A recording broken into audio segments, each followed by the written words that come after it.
Thank you for listening to another episode of Taking Stock, Talking All Things Retail.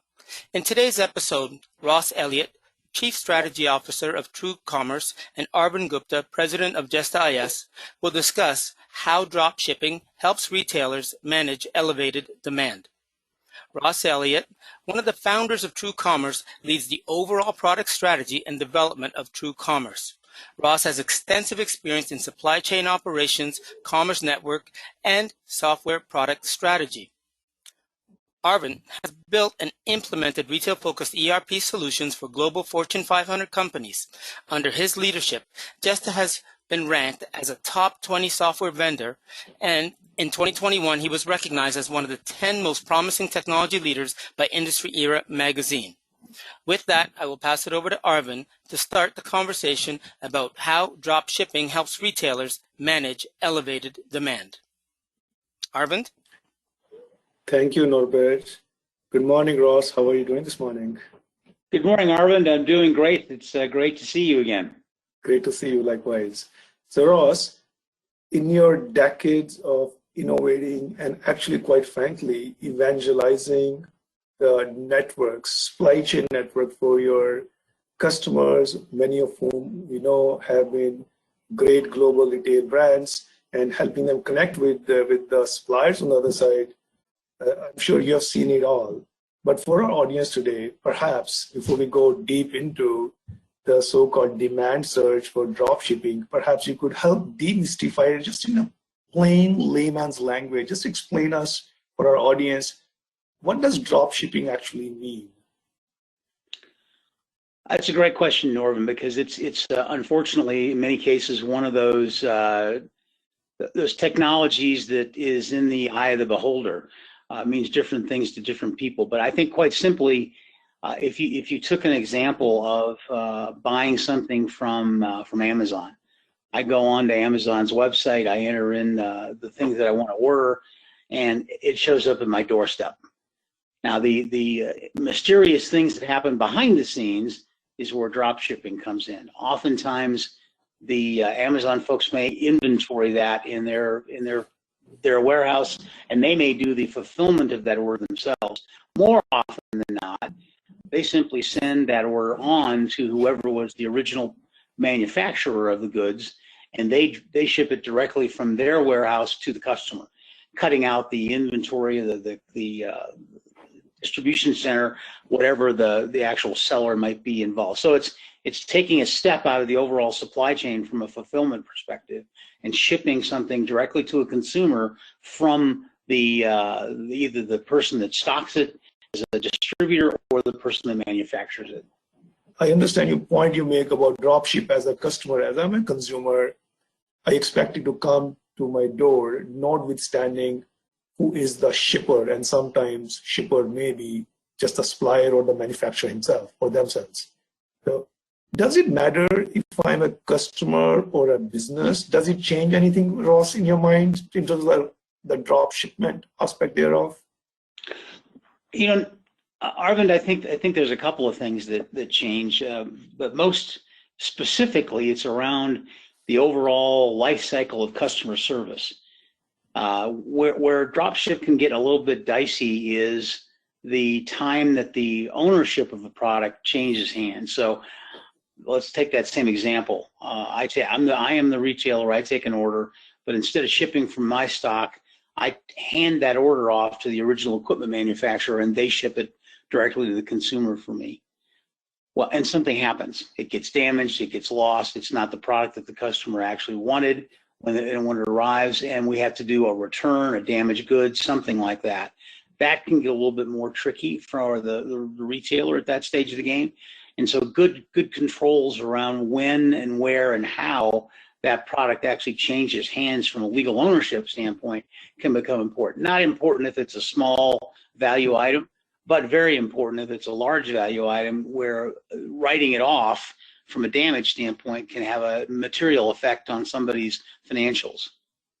Understood, yeah, and that makes sense. For enterprises, they have clearly, they need, first of all, their capital outlay and the overall balance sheet impact could be huge, and therefore further additional layer I think what you're alluding to is transparency and control that is sought relative to the size of the order and who is buying it. That's right. One other observation I make, the point that you made about drop shipping from a consumer's point of view, it does not matter where the product comes from. It could very well be the supplier from overseas. I can tell you that I think there's a lot potentially to further learn and speak to that in terms of the point you make about transparency and visibility. On one of my recent personal experiences, I ended up ordering a couple of very custom-built wristbands for racket sport, and I ended up ordering from, I think, Jet.com, which is a Walmart sort of the market site, and lo and behold, the product was actually going to come from somewhere in China. 2 months later, when the product actually arrived, the package itself could not be even recognizable. I did not even want to touch it because it was practically like laser burnt through, clearly through as it passed through various hops of imitations and the borders. And it was absolutely horrible. And I realized that, and then I ended up calling, in this case, Walmart. And their answer was, well, let us contact the seller and they will contact you directly. 2 weeks later, I moved on. So there's the point you make about transparency and visibility. I think that's where the businesses just have to take it further to the consumer, and they're offering up increasingly more and more dropship program, which we'll talk a little bit further. Well, what's interesting, Arvind, I totally agree. We saw our business, as you know, is we're the guys that connect the buyers and the sellers in many ways. Not necessarily to take orders, but to make sure that those orders get fulfilled and inventory is in the right place. So in 2020, when the pandemic hit us and we were having difficulty getting inventory anywhere in many ways, we saw a big spike in the use of dropship as a tool to help people either keep up with the demand that they were seeing or to expand their business to take advantage of expanded demand as a result of essential items or specific scenarios that might be going on within regions of the world, which was great.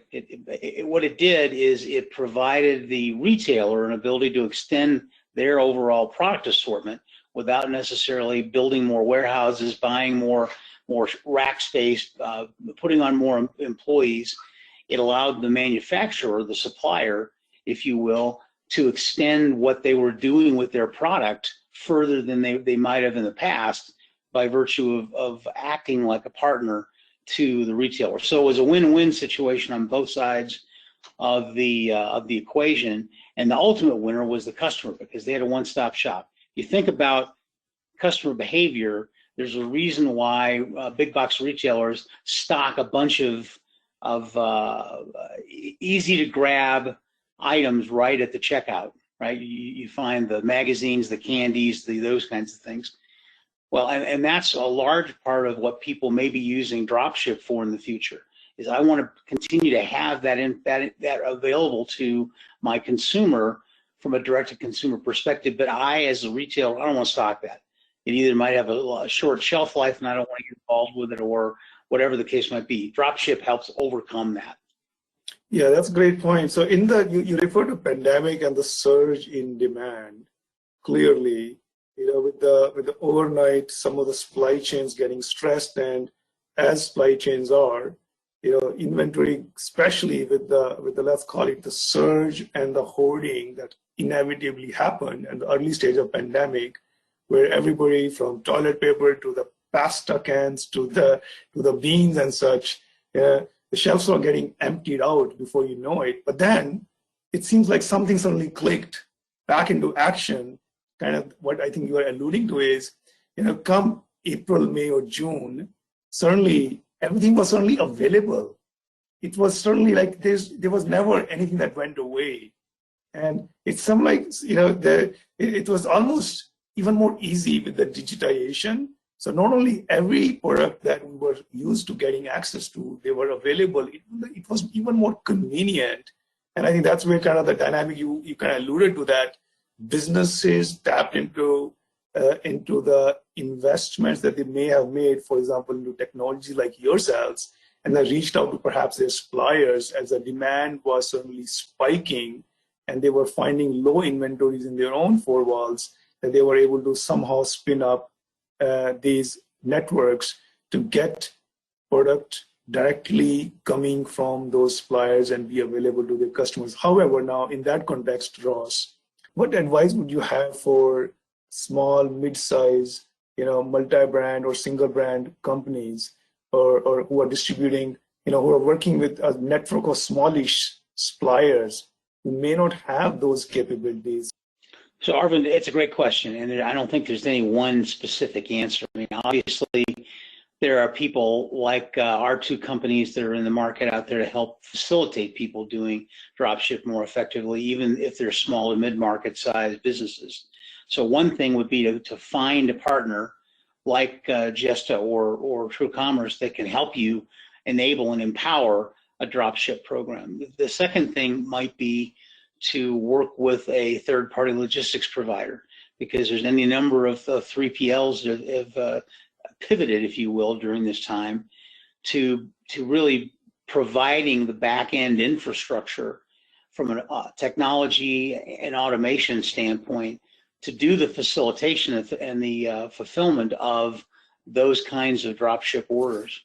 So I think it's all around how serious the seller takes their opportunity. If it's a good opportunity, they believe it's something that's going to grow over time, then they make investments in technology. They bring on partners like 3PLs.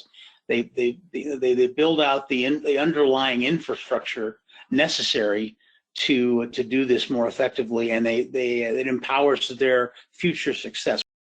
Great.